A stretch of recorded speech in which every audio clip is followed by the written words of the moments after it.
భగవద్గీత 95వ రోజు 49వ శ్లోకం. దురేణ హ్యవరం కర్మ బుద్ధియోగా Dhananjaya బుద్ధౌ శరణమాన్విచ్చ కృపానః ఫలహేతవః.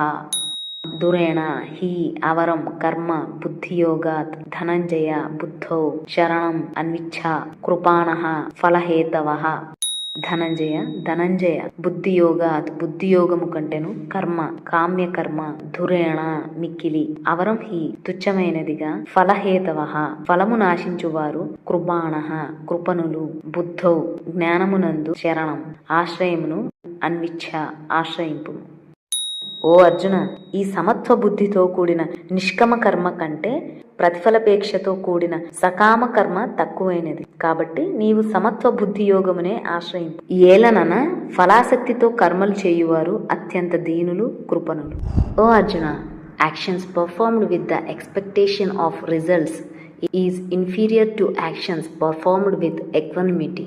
Therefore, take refuge in this yoga of equanimity. For those who perform actions with the attachment to the results are truly wretched and pitiable. Result మీద హోప్తో కర్మ చేయడం కంటే ఎక్వనిమిటీ సమభావం and fruit of కర్మఫలాలపై interest లేకుండా చేసే కర్మ బెస్ట్. దేర్ఫోర్ ఈ ఎక్వనిమిటీ యోగాన్ని ఆశ్రయించు, రిఫ్యూజ్ చేయి. బికాజ్ రిజల్ట్ మీద ఇంట్రెస్ట్తో కర్మలు చేసేవారు నిజంగా దురదృష్టవంతులు, రెచ్డ్ అండ్ పిటియబుల్.